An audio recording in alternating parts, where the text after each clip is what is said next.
తిరుపతిలో Vega jewellers exhibition and sale. Hiranya bridal collection grand launch July 4th, 5th, hotel కాన్సిస్, తిరుపతి.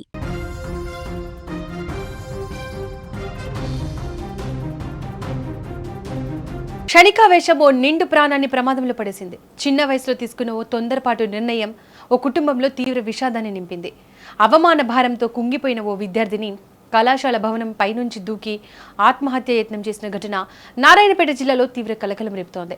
అసలు ఆ విద్యార్థిని అంత కఠిన నిర్ణయం ఎందుకు తీసుకుంది? ఆ కళాశాలలో ఏం జరిగింది? నారాయణపేట జిల్లా మద్దూరు మండలం పెద్రిపాడు గ్రామ శివార్లో ఉన్న కేజీబీవీ బాలికల జూనియర్ కళాశాలలో ఈ విషాద ఘటన చోటు చేసుకుంది. ఇంటర్ మొదటి సంవత్సరం చదువుతున్న అనూష అనే విద్యార్థిని అందరూ చూస్తుండగానే కళాశాల భవనం 2వ అంతస్తు నుంచి కిందకు దూకి ఆత్మహత్యకు ప్రయత్నించింది. ఈ ఘటనతో తోటి విద్యార్థినులు, కళాశాల సిబ్బంది ఒక్కసారిగా షాక్కి గురయ్యారు. అసలు అనూష ఈ అఘాయిత్యానికి పాల్పడడానికి కారణం ఏంటంటే, నిన్న సాయంత్రం అనూషను కలవడానికి, ఆమెతో మాట్లాడడానికి ఓ యువకుడు కళాశాల వద్దకు వచ్చాడు.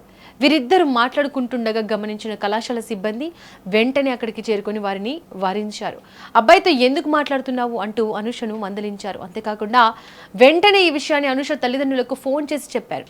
కళాశాల సిబ్బంది సమాచారంతో కంగారు పడిన అనూష తల్లిదండ్రులు ఈరోజు ఉదయం కళాశాలకు చేరుకున్నారు. అయితే తాను అబ్బాయితో మాట్లాడిన విషయం తన తల్లిదండ్రులకు తెలిసిపోయిందని అనూష తీవ్ర మనస్తాపానికి గురైంది.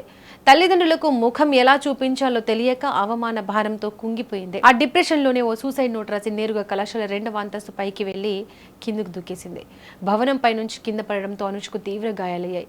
రక్తపు మడుగులో ఉన్న ఆమెను చూసి అప్రమత్తమైన సిబ్బంది వెంటనే హుటాహుటిన మహబూబ్ నగర్ జిల్లా ప్రభుత్వ ఆసుపత్రికి తరలించారు. ప్రస్తుతం అనూష పరిస్థితి విషమంగా ఉన్నట్లు తెలుస్తోంది. పిల్లలు ఇలాంటి చిన్న చిన్న విషయాలకే భయపడి ప్రాణాల మీదకు తెచ్చుకోవడం విచారకరం. ఇలాంటి సున్నితమైన సమయాల్లో ఉపాధ్యాయులు, తల్లిదండ్రులు పిల్లల పట్ల కాస్త సంయమనంతో పాటించితే వారికి కౌన్సిలింగ్ ఇవ్వాల్సిన అవసరం అయితే ఎంతైనా ఉంది.